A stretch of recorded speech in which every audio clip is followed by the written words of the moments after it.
আসসালামু আলাইকুম প্রিয় দর্শক, আজকে আপনাদেরকে সহিহ হাদিসের আলোকে একটি ইসলামিক ছোট গল্প শেয়ার করব। একজন সাহাবী প্রয়োজন মেটানোর জন্য নবীজি সাল্লাল্লাহু আলাইহি ওয়াসাল্লাম এক ইহুদির কাছ থেকে ঋণ নেন। ঋণ গ্রহণের সময় বিধান হলো ঋণ ফেরতের তারিখ নির্ধারণ করা। নবীজি ইহুদিকে একটি তারিখ বলেন যে তারিখে তিনি ঋণ ফেরত দিবেন। একদিন নবীজি সাহাবীদেরকে নিয়ে একটি জানাজা থেকে ফিরছেন। তার সাথে ছিলেন আবু বকর, উমরের মতো মহান সাহাবী। ঠিক সেই সময় ওই ইহুদি লোকটি নবীজির চাদর ধরে রাগত স্বরে অভদ্র ভাষায় বলল, ও মুহাম্মদ, আমার কাছ থেকে যে ঋণ নিয়েছিলে সেই অর্থ কোথায়? আমি তো তোমার পরিবারকে চিনি। ঋণ নিলে তোমাদের আর কোনো খবর থাকে না। নবীজি সাল্লাল্লাহু আলাইহি ওয়াসাল্লাম মদিনা রাষ্ট্রের রাষ্ট্রপ্রধান। তার কথায় সাহাবীরা নিজেদের জীবন দিয়ে দিতে পারেন। তিনি যদি সাহাবীদেরকে একটু ইশারা দেন তাহলে সাহাবীরা তার গর্দান উড়িয়ে ফেলবে।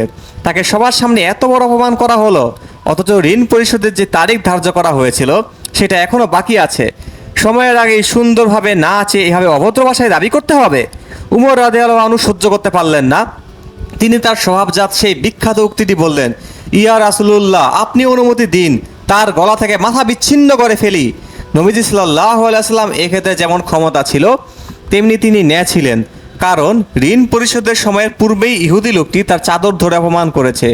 ইহুদির অমার্জিত আচরণকে তিনি শাস্তি দিতে পারেন। ইহুদিরা তাকে নবী বলে স্বীকৃতি না দিক, তারা তাকে রাষ্ট্রপ্রধান, চিফ জাস্টিস হিসেবে তো স্বীকৃতি দেয় মদিনা সনদের আলোকে। নবীজি ইহুদিকে আইনের আওতায় এনে শাস্তি দেবার অধিকার রাখেন। কিন্তু তিনি উল্টো উমরকে বললেন, উমর, তোমার কাছ থেকে তো উত্তম ব্যবহার আশা করা যায়। তুমি এভাবে না বলে বরং আমাকে বলতে পারতে আপনি তার ঋণ পরিশোধ করুন, কিংবা তাকে বলতে পারতে আপনি সুন্দরভাবে ঋণের কথা বলতে পারতেন। অসুন্দরের জবাব সুন্দর দ্বারা, অনুত্তমের জবাব কীভাবে উত্তম দ্বারা দিতে হয় সেটা নবীজি উমর রাদিয়াল্লাহু আনহু সহ সাথে উপস্থিত সাহাবীদেরকে শেখালেন। অতঃপর রাসূল সাল্লাল্লাহু আলাইহি ওয়াসাল্লাম উমরকে নির্দেশ দিলেন, উমর যাও, তার সাথে এবং তাকে তার ঋণ পরিশোধের পর আরও 32 কেজি খেজুর দিও, কারণ তুমি তাকে ভয় দেখিয়েছ। উমর রাদিয়াল্লাহু আনহু ইহুদি সাহাবীকে নিয়ে সাথে গেলেন, তাকে তার প্রাপ্য ঋণ প্রদান করলেন এবং সাথে আরও 32 কেজির মতো খেজুর দিলেন। ইহুদি তো অবাক, সে একে তো সময়ের আগে পাওনা দাবি করেছে, তার উপর সবার সামনে নবীজিকে অপমান করেছে, তবুও নবীজি তাকে পাওনা দিয়ে দিলেন, সাথে দিচ্ছেন আরও 32 কেজি খেজুর। সে জিজ্ঞেস করলো, অতিরিক্ত এগুলো কেন? উমর বললেন, কারণ আমি তোমাকে হুমকি দিয়েছি, সেটার কাফফারা হিসেবে নবীজি এগুলো দিতে বললেন। এটা শুনে ইহুদি বলেন, উমর, তুমি কি জানো আমি কে? উমর বললেন, না, আমি জানি না তুমি কে। ইহুদি বলল, আমি জায়েদ ইবনে সুনা।